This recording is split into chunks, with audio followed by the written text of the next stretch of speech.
Heinz Field, now Acrisure Stadium, isn't just banned from hosting a Super Bowl, it's a certified nightmare. The open north end channels wind off the Allegheny, creating the worst kicking conditions in the league. Since 2000, opposing kickers have ranked dead last in field goal percentage here, and the turf, a national embarrassment. In the 2007 Mud Bowl, a punt literally stuck in the ground like a lawn dart. And it looks like it's on a tee. Boy, if you tee the ball up, you couldn't put it any better.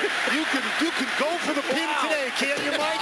You can take out that 9-iron. Steelers ownership even considered replacing the grass afterward. February in Pittsburgh means freezing rain, slop, or snow. The NFL's Super Bowl requirements strongly discourage open-air northern stadiums without domes. As Roger Goodell said, "We want the game played in ideal conditions." Fans consistently drag it, calling Heinz the graveyard for kickers and a stadium where football turns into chaos by November. The NFL doesn't do chaos. Heinz Field isn't just off the short list, it was never on it. Soldier Field has officially been ruled out for any future Super Bowl. In 2014, Bears president Ted Phillips stated plainly, there are no plans to expand Soldier Field, which has the smallest seating capacity in the NFL. He added that Chicago chair George McCaskey does not plan to bid, citing low capacity, brutal weather, and a lack of hotel space. Built in 2003 and seating just around 62,000, it's the smallest NFL stadium despite being in America's third largest city. The league requires around 70,000 seats plus modern amenities and warm weather or a roof. Fans blame the cramped design. One wrote, "The concourses are so narrow. Getting food or using the bathroom takes forever."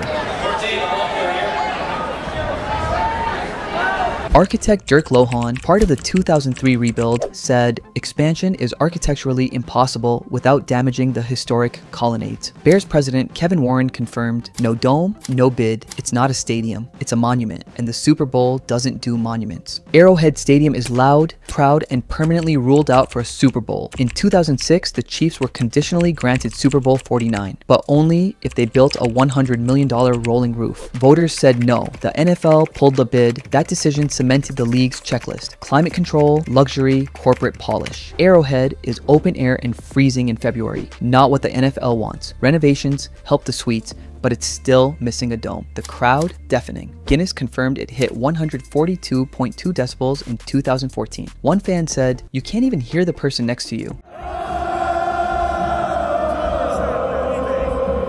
Owner Clark Hunt admitted the team is under pressure to build a new domed stadium. Their lease runs out in 2031. Arrowhead rules itself out. Too loud, too cold, and no roof. Not the Super Bowl formula. Gillette Stadium, home of the Patriots in Foxborough, Massachusetts, won't be hosting a Super Bowl. Despite being privately funded by Robert Kraft, it only holds 64,628, well short of the 70,000 minimum. It's open air, 29 miles outside Boston with zero protection from February storms.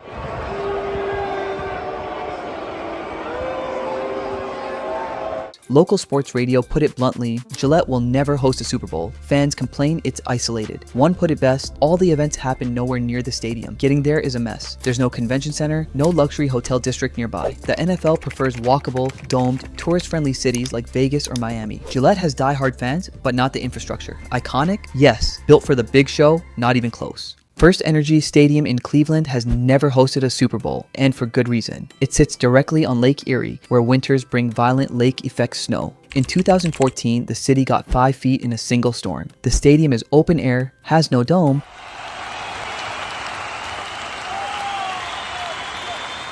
and holds about 67,000, below the NFL's 70,000 minimum. It's not even close to compliant. As one city official admitted, "We've never seriously considered a Super Bowl. It's just too big a lift." Even fans agree. One said, "It's a good stadium, but we're nowhere near ready. No dome, not enough hotels, and no plan to get there." Compared to venues like SoFi, it's decades behind. No dome, no infrastructure, no chance. First Energy froze itself out. Empower Field at Mile High, Denver Stadium isn't getting a Super Bowl anytime soon. At 5,280 feet, the air is thinner and hits players hard.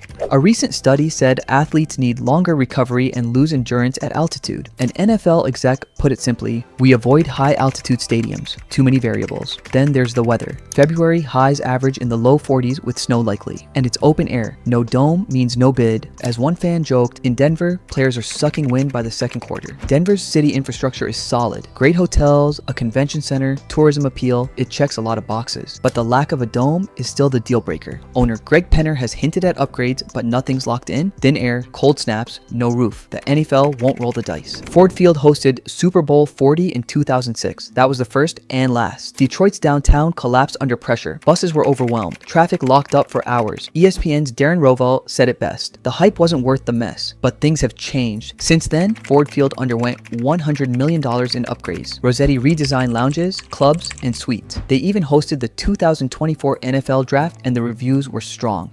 Still, fans say it's got flaws. One joked, "We finally got LED lights, but this ain't the Grand Canyon." Right now, Ford Field is still off the NFL's list, but the momentum's shifting. One and done, maybe not. Paycor Stadium has never hosted a Super Bowl, and it's not even close. In February, Cincinnati averages 38 degrees with snow and ice common. The stadium's open air with no roof, and that alone is a disqualifier. League documents show the NFL wants domes or warm weather venues only. It also falls short on size. Paycor seats just over 65,000, well below the league's 70,000 minimum. No serious bid has ever come from the city, and insiders say it's because they can't hit the mark on hotel capacity, logistics, or convention space. One fan put it bluntly, "Cool stadium, terrible odds, not big enough, not warm enough, and nobody's bidding." Unless a massive renovation or dome arrives, Paycor stays off the board. Time's up. 8 stadiums, 0 chances. The NFL's made up its mind.